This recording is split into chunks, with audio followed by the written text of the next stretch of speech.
Hello everyone, welcome back in my YouTube channel Komal Pathfinder let's learn with Komal.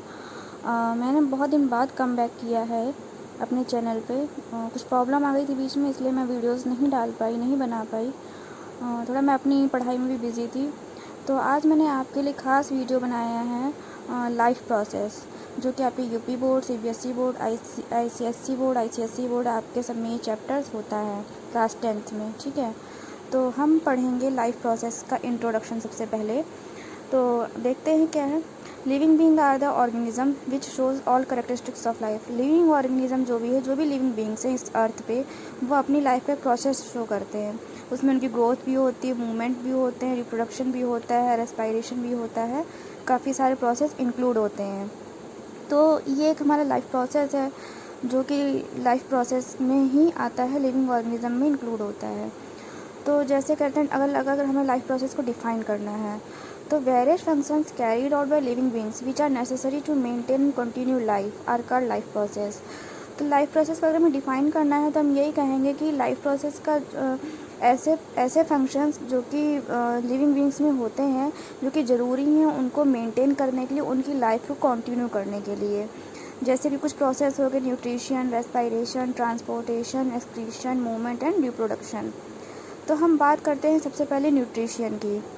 Nutrition refer to all activities including in obtaining the food and its utilisation in the body. तो nutrition में वो सारी activity आ जाती हैं जो कि हम food लेने में ऑब्टेन होते हैं, जो फूड लेने में कंटेन होते हैं, और हमारी बॉडी के थ्रू वो यूटिलाइज होता है। ठीक है, फूड का इंटेक करने से लेकर फूड का डाइजेशन, उसके बाद उस फूड डाइजेशन का हमारी बॉडी में यूटिलाइजेशन, सारा प्रोसेस हमारा न्यूट्रिशन में ही आता है। अब देखते हैं कि न्यूट्रिशन क्यों ज़रूरी है, या न्यूट्रिएंट क्यों ज़रूरी है, या न्यूट्रिएंट्स से क्या होता है। तो सबसे पहले ये हमें आपको ग्रीन कलर के बॉक्स में दिख रहा है। सबसे पहले ऑर्गेनिज्म को एनर्जी मिलती है। ठीक है, मटेरियल्स ग्रोथ होती है, और उनका जो भी जैसे हम प्रोटीन भी लेते हैं खाने में, जिससे हमारी जो सेल्स होती हैं, जो हमारा पार्ट्स होता है, बॉडी पार्ट्स होते हैं जो डैमेज होता है, उनको रिपेयर करने में हेल्प करता है। और हमारी पूरी लाइफ में ये प्रोसेस जो होता है वो चलता रहता है, इसलिए हमें न्यूट्रिएंट्स ज़रूरी हैं हमारे खाने में, इसलिए हमें बैलेंस डाइट लेनी चाहिए, ऐसा कहा जाता है। न्यूट्रिशन शॉर्ट में देख लेते हैं। The mode of taking food by an organism and its utilisation in the body is called nutrition.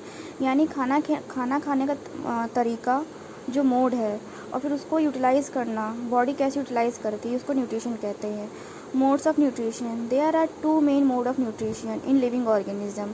हमारे लिविंग ऑर्गेनिज्म में टू मोड्स हैं न्यूट्रिशन के। ठीक है, पहला है ऑटोट्रॉपिक, दूसरा है heterotrophic. Autotrophic means is nutrition in which organism can prepare their own food. Auto means self, trophic means prepare, यानी सेल्फ प्रिपेयर, यानी ऐसा न्यूट्रिशन जो ऑर्गेनिज्म खुद प्रिपेयर करते हैं, अपना खाना वो स्वयं बनाते हैं, तो उसे कहते हैं ऑटोट्रॉपिक न्यूट्रिशन। और हेट्रोट्रॉपिक न्यूट्रिशन को क्या होता है, उसमें जो भी ऑर्गेनिज्म होता है वो अपना जो न्यूट्रिशन लेता है, जो भी फूड लेता है, वो अपना थर्ड पार्टी से लेता है, यानी इनडायरेक्टली लेता है।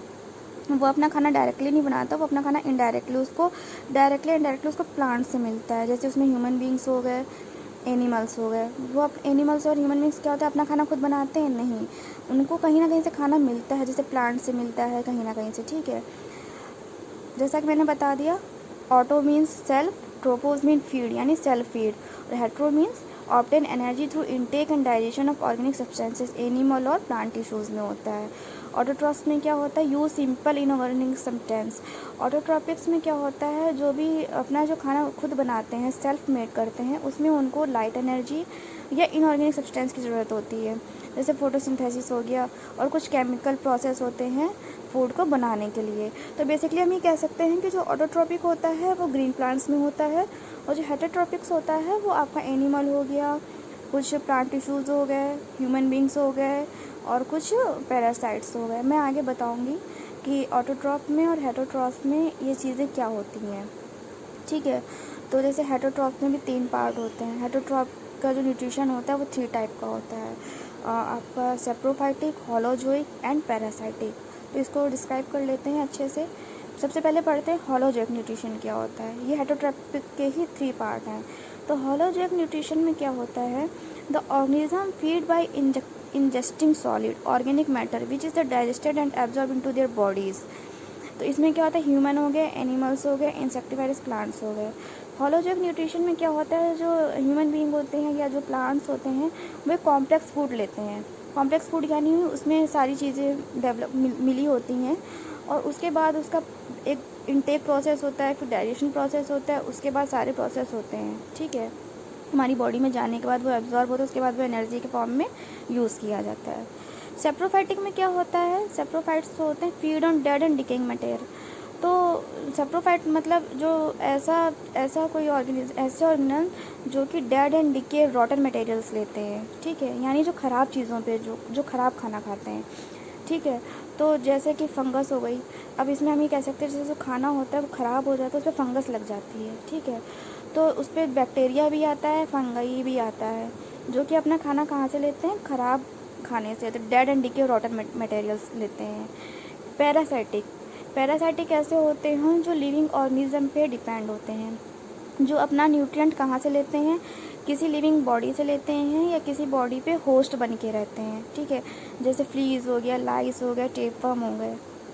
ठीक है, तो मतलब ये था कि पैरासाइटिक जैसे जुएँ होते हैं या जो मक्खियाँ होती हैं वो लिविंग ऑर्गेनिज्म पे या तो हम लोगों पे डिपेंड है या वो हम लोगों की बॉडी पे डिपेंड होते हैं। जैसे जुएँ हमारे सर में होते हैं तो हम लोगों की बॉडी पे डिपेंड होते हैं, जो मक्खियाँ होती हैं वो हमारा, मक्खी हो गए, मच्छर हो गए, तो हमारा खून पी के ज़िंदा रहते हैं। ये है इसका। अब होलोजिक न्यूट्रिशन क्या होता है, वो भी 2 टाइप का होता है, हर्बीवोरस, कार्निवरस। हर्बीवोरस, कार्निवरस आप लोग अच्छे से जानते हो। अब क्वेश्चन आ जाता है डिफाइन बिटवीन ऑटोट्रॉप्स और हेटेरोट्रॉप्स। तो कैसे डिफाइन करोगे? ऑटोट्रॉप्स का पहले बता देती हूँ मैं। Autotrophs make their own food, यानी वो अपना खाना खुद बनाते हैं। उसके अंदर कौन कौन आता है, include plants, some protist and some bacteria, जो अपना खाना खुद बनाते हैं, यानी self made. Auto mean self and heterotrophs mean can not make their own food, must obtain energy from outside sources, यानी वो अपना खाना खुद नहीं बनाते, वो अपना खाना बाहर से लेते हैं। अब हम देखते हैं फोटोसिंथेसिस क्या है। न्यूट्रिशन इन प्लांट्स पढ़ेंगे तो सबसे पहले हमें जानना होगा फोटोसिंथेसिस क्या है। तो photosynthesis carbon and energy requirement of the autotrophic organism fulfilled by photosynthesis. Plants को क्या है, कार्बन और एनर्जी मस्ट रिक्वायर है फोटोसिंथेसिस के प्रोसेस को पूरा करने के लिए। It is the process by which autotroph take substances from outside and convert them into short form of energy. ये एक ऐसा प्रोसेस है, एक ऐसा प्रोसेस है जिसमें ऑटोट्रॉप्स को क्या होता है, इन कार्बन और एनर्जी की ज़रूरत होती है ताकि वो अपना खाना आउटसाइड के सोर्सेज से मिला के बना सकें और फिर उसको अपनी बॉडी में एनर्जी के फॉर्म में स्टोर कर सकें, ताकि जब उनको ज़रूरत हो तो वो अपनी बॉडी को उसको प्रोवाइड करा सकें। जैसे ह्यूमन बींग्स हैं, खाना खाते हैं हम लोग, तो उसमें कार्बोहाइड्रेट भी होता है, प्रोटीन भी होते हैं, मिनरल्स भी होते हैं, वाइटामिन भी होते हैं, तो वो हमारी बॉडी में स्टोर रहते हैं ताकि जब ज़रूरत होती है तो हम उनको यूज़ करते हैं। यही सेम प्रोसेस प्लांट्स में होता है। तो ये हो गया पूरा आपका फोटोसिंथेसिस। उसके बाद the material is taken from carbon dioxide and water which is converted into carbohydrate. जो कार्बन और वाटर से जो प्लांट्स जो मटेरियल लेते हैं उसको कार्बोहाइड्रेट में कन्वर्ट करते हैं वो सनलाइट की प्रेजेंस में और क्लोरोफिल की प्रेजेंस में। तो जो कार्बोहाइड्रेट होता है वो प्लांट में स्टोर हो जाता है, उसको बाद में वो अपनी एनर्जी के रूप में यूज़ करते हैं, जिससे कि प्लांट्स ग्रीन और हेल्दी और ग्रोथ अच्छी होती है उनकी। ठीक है, तो जो कार्बन और डाइऑक्साइड और वाटर को जो होता है उसको वो कार्बोहाइड्रेट में कन्वर्ट कर देते हैं सनलाइट और क्लोरोफिल की प्रेजेंस में। जो कार्बोहाइड्रेट जो कि तुरंत नहीं यूज़ करते हैं प्लांट्स, है ना, तो वह स्टार्च की फॉर्म में उनकी बॉडी के इंटरनल पार्ट में स्टोर हो जाता है, जो कि बाद में वो प्लांट्स अपना यूज़ करते हैं, अपना ऑक्सीजन लेते हैं, अपना ग्रोथ डेवलप होता है। लेकिन ये सब प्रोसेस उनका लाइट एनर्जी के में ही होता है। उसके बाद अगर बात करें तो क्या सिचुएशन होती है, जैसे देखो कैसे प्रोसेस होता है, ये आपको रिएक्शन दिख रही है 6CO2 carbon dioxide plus water, light energy मिली तो ये शुगर और ऑक्सीजन इसने फॉर्म किया, जो कि बॉडी में उनके स्टोर हो गया स्टार्च की फॉर्म में, बाद में उनको एनर्जी में उन्होंने यूज़ किया। तो कुछ एनर्जी होगी जो कि हम लेते हैं, कुछ होता है जो हमारी बॉडी में ग्लाइकोजन के रूप में स्टोर हो जाती है, तो ये उसी तरीके का ही प्रोसेस है। उसके बाद इस प्रोसेस में तो क्या होता है, जो एब्जॉर्प्शन होता है, यानी जो भी कार्बन डाइऑक्साइड वाटर जो भी एब्जॉर्ब किया प्लांट ने, तो वो लाइट एनर्जी में ही होता है, यानी सनलाइट में ही होगा और क्लोरोफिल के से होता है पॉसिबल। जब तक प्लांट में क्लोरोफिल नहीं होगा, तो क्लोरोप्लास्ट नहीं होगा, तो ये चीज़ें नहीं हो पाएंगी।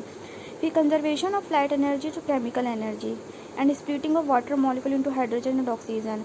तो लाइट एनर्जी में क्या होता है, केमिकल एनर्जी होती है, वाटर स्प्लिट होता है हाइड्रोजन और ऑक्सीजन के मॉलिक्यूल में, और रिडक्शन ऑफ कार्बन डाइऑक्साइड। और कार्बन डाइऑक्साइड किस में फॉर्म हो जाता है? कार्बोहाइड्रेट में। ये तो मैंने आपको पहले बताया ना कि जो कार्बन डाइऑक्साइड और जो वाटर होता है वो कार्बोहाइड्रेट में चेंज हो जाता है क्लोरोफिल और सनलाइट की प्रेजेंस में, जो कि स्टार्च के फॉर्म में प्लांट में स्टोर हो जाता है। तो ये सारे जो प्रोसेस होते हैं ये लाइट एनर्जी में ही पॉसिबल होते हैं।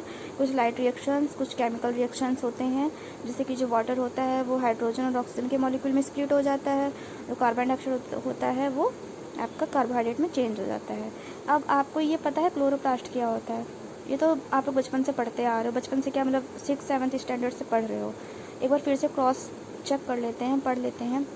अगर आपने देखा होगा पत्ती को आप जब क्रॉस मिड सेक्शन से जब कट करोगे तो आप उसका माइक्रोस्कोप में देखो, जैसा कि फिगर में साइड में शो हो रहा है लेफ्ट हैंड पे, तो छोटे छोटे आपको सेल्स दिखेंगे, ग्रीन डॉट्स दिखेंगे छोटे छोटे।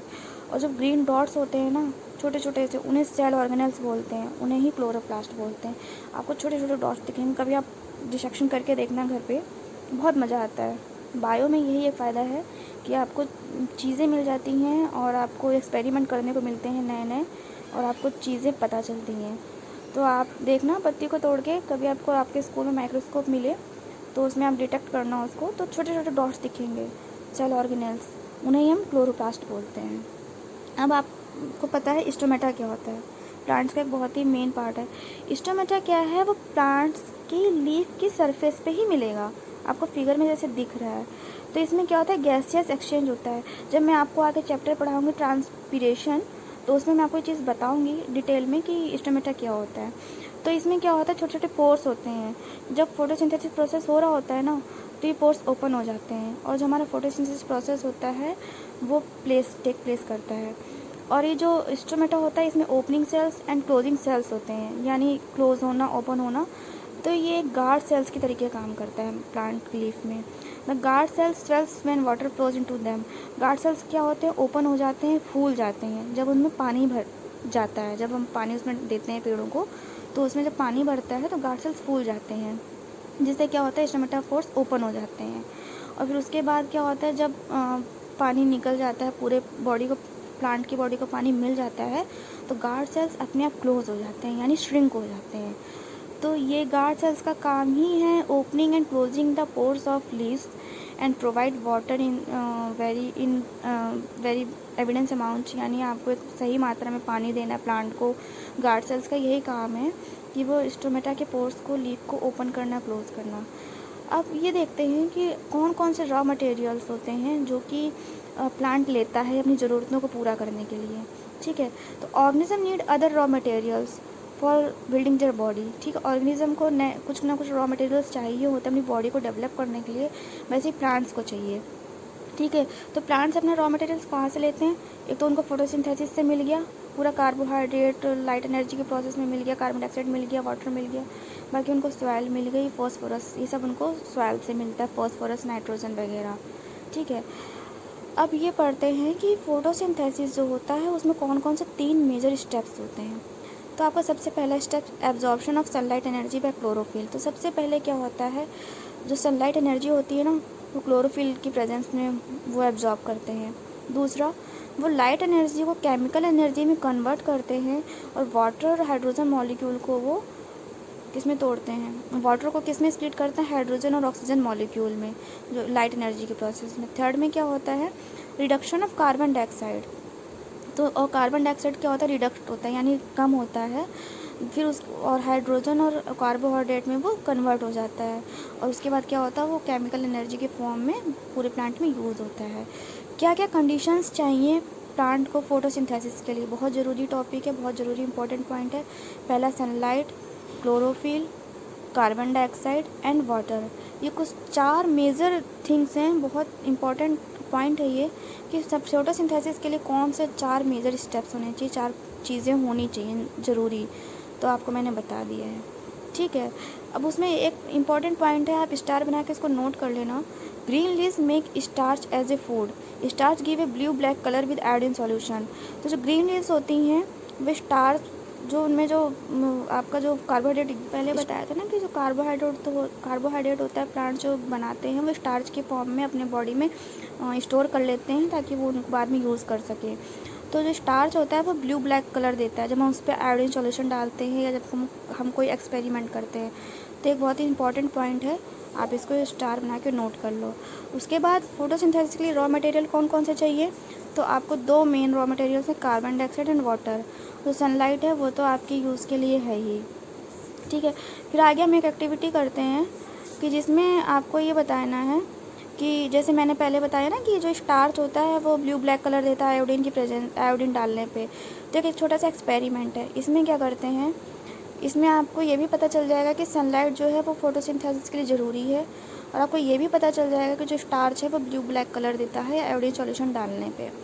तो सबसे पहले take a potted plant with green leaves. एक हम पॉटेड प्लांट लेंगे ग्रीन लीव्स के साथ, उसमें हम उसको हम डार्क प्लेस में रख देंगे 3 डेज़ के लिए, ठीक है, ताकि जो लीव हो वो डिस्टार्च हो जाए, यानी उसमें स्टार्च ना बन पाए, कलेक्ट हो पाए।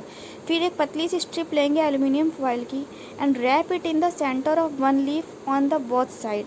उसको हम रैप करेंगे लीफ के सेंटर पे, ताकि उसमें जो भी थोड़ी बहुत सनलाइट पड़ रही होगी ना वो ना पड़े। उसके बाद फिर हम उसको क्या करेंगे, फिर उसको हम पॉट को उठा के सनलाइट में रख देंगे। उसके बाद हमें क्या करना है कि the remaining part of the leaf remain uncovered. तो जो एल्यूमिनियम फॉयल को रैप करने के बाद जो पार्ट बचा है ना वो आपका सनलाइट में ओपन रहेगा, उसको हम कुछ घंटों के लिए सनलाइट में रखे रहने देंगे।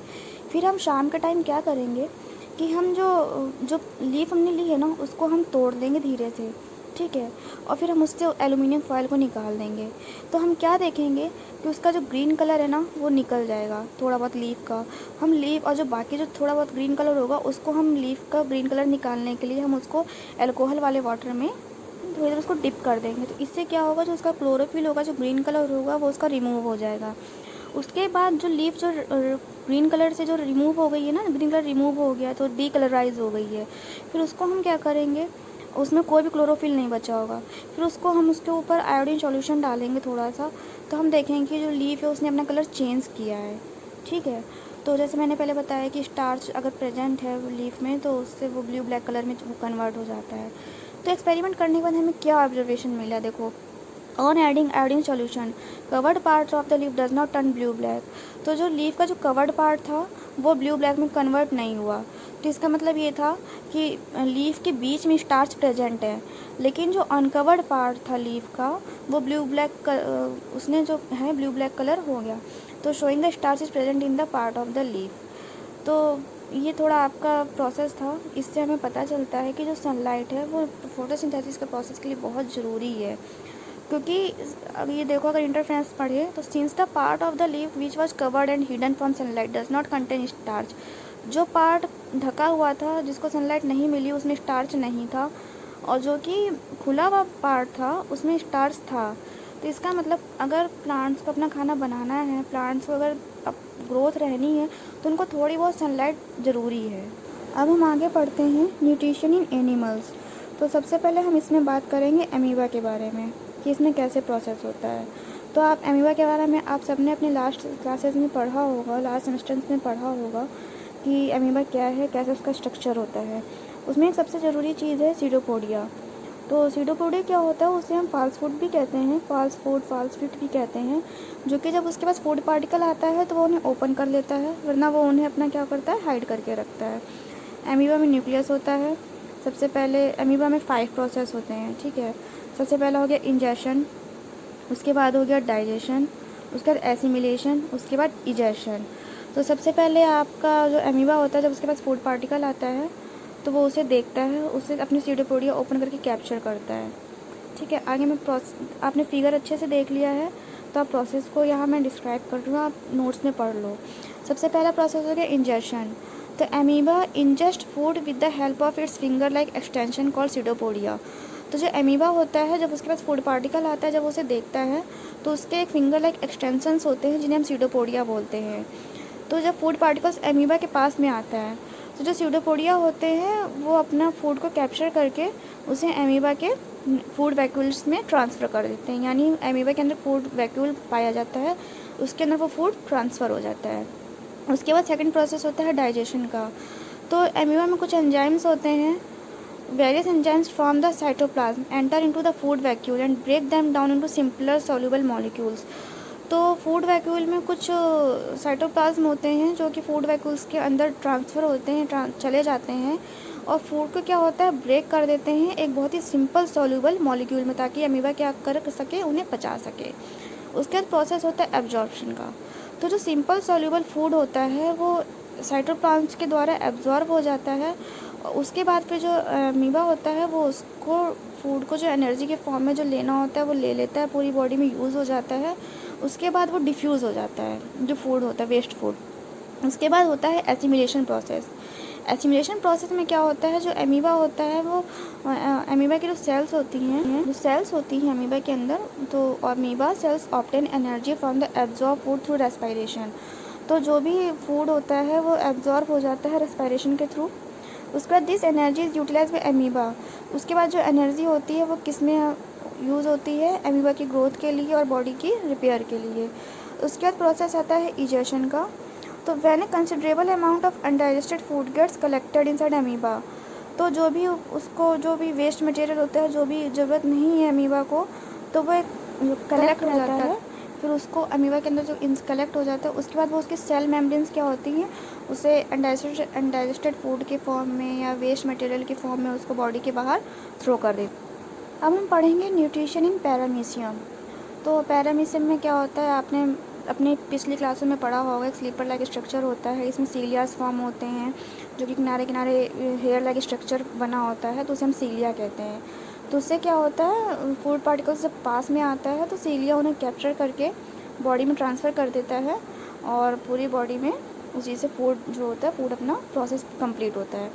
इसके बाद हमें जो बहुत ही ज़्यादा इम्पॉर्टेंट टॉपिक पढ़ना है वो है न्यूट्रिशन इन ह्यूमन बींग्स, जिसे हम कहते हैं ह्यूमन डाइजेस्टिव सिस्टम।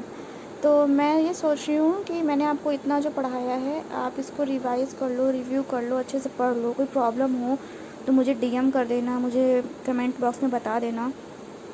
ये टॉपिक मैं आपको अपने दूसरे वीडियो में पढ़ाऊँगी, क्योंकि बहुत सारा मिक्सअप हो जाएगा, फिर बाउंस हो जाएगा, कुछ भी समझ में नहीं आने वाला है। तो मैं ये सोच रही हूँ कि मैं इसका वीडियो अपने नेक्स्ट वीडियो में अपलोड करूँगी, अच्छे से नोट्स के साथ, अच्छे से प्रिपेयर करके, क्योंकि एक ऐसा टॉपिक है जो अगर आप अपने इन फर्दर फ्यूचर प्रोसेस में अगर आप बायो लेते हो तो ये आपका पूरी लाइफ टाइम ये चीज़ काम आने वाली है। ये जो टॉपिक है ये आपका आज से लेके, मतलब आपका 10th से लेके आपका बीएससी हो गया, ग्रेजुएशन हो गया, पीजी हो गया, आप पीएचडी करते हो, काम आने वाला। इसलिए इसको बहुत ही डीपली पढ़ना ज़रूरी है। अगर मेरा वीडियो अच्छा लगा हो तो लाइक करना, शेयर करना एंड कमेंट करना। Thank you.